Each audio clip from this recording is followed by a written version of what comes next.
So this is an Airbnb Goldmine. We're in San Clemente, Southern California, one of the old sleepy surf towns that is the mecca for surfing in Southern California. This place has made me tremendous cash flow over the last 7 years, and it's one of the few places in Southern California where you can actually get a short-term rental permit. But I'm selling it. Stay tuned and I'm going to tell you why. San Clemente is a hidden gem. It's located in the most southern Orange County beaches, bordering Camp Pendleton and San Diego County. This whole region has a bunch of epic surf, everywhere from Dana Point to San Clemente State Park to Trestles, which is the premier surf destination, all the way down to San Onofre.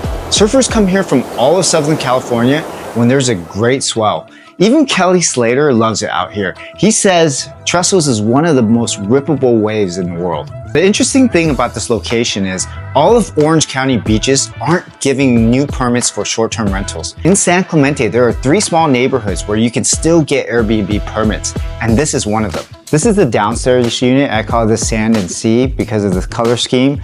You have the sandy concrete-like wall, and then you have kind of like a bluish and green accents. Again, this is the same layout and just a little bit different vibe, a little bit more kind of boho. Again, nice open space. And this kitchen countertop is really kind of like the centerpiece of the whole living room. So this is a beautiful surfboard, nice classic balsa wood surfboard. They don't make these anymore and they're great for decoration.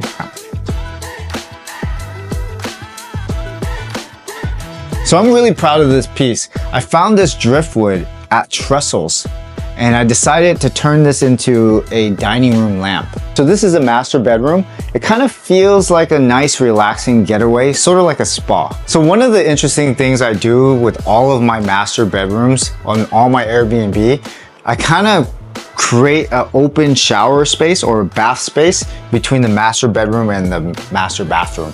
There's actually no walls in between, so that when you're with your missus, you're never really separated. So here's the thing, because there's so many restrictions against short-term rentals all along Orange County beaches, this actually weeds out a lot of the competition.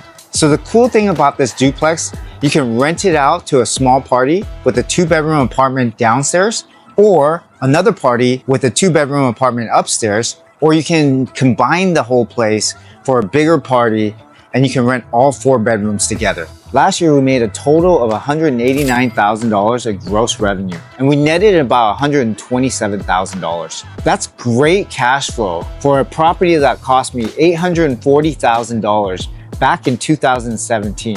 Now, I put $150,000 of renovation, but still, when you consider that, that's still about 13% cap rate. And anything in double digits is a great return for Southern California. So our average nightly rate is anywhere between $250,000 to $300,000 a night. And because we're in Southern California and our weather is pretty good almost year round, there's not a lot of seasonality, so our occupancy stays relatively high, especially in the summers. I fenced the whole place in.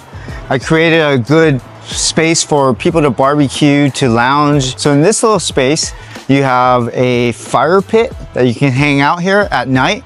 This place lights up really nicely. So we're in the upstairs unit. As you can tell, it's a very beachy vibe.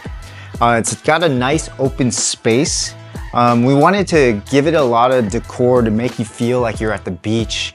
It's kind of fit for a surfer. Even this lamp, I found these driftwood at Trestles and turned it into a lamp. So when I first bought this place, the kitchen and the living room was separated. I tore down the wall, created this nice countertop. I really made this the centerpiece of the whole place. So this is the money shot. This is the trophy shot. When you do Airbnb, you gotta have one special shot that just grabs people's attention. This is the bathroom, and we had an old tub. We always tear out the old tubs and make a standing shower, tile it, bring some color to it. So in this second bedroom, we put 2 single beds in case you come with a family with kids. You have to have 2 separate beds. The problem with this Airbnb is it's booked out quite a lot. So when I do come back, I only have a few nights. I really only have maybe 3 or 4 nights at most of vacancy that I'm able to use. I don't really plan ahead of time. I just sort of show up and hope for the best. That's probably part of my problem. So when I'm here for 3 or 4 nights at a time, I end up spending all my time kind of fixing up the property, running errands, restocking supplies and things like that. Doing a lot of things that I would expect my property manager to do for me, but they never really do. And I learned, dude, nobody will manage your place better than you. This is why I decided to sell this property. Along the way, I just realized what was once a dream has become kind of a job. Although it makes great cash flow, here's the thing, you know, as I get older, I find myself living in Asia a lot more and really calling it my home. I spend most of my time there. And it's become really hard to kind of travel here as often as I should to really check on the place, really make sure it's maintained well. And managing properties here in the US has become very difficult and challenging, has become very expensive. And places that are a little bit more remote, it's much more difficult to find vendors and work with people. So in the beginning, I would buy a lot of properties that were more of my passion projects.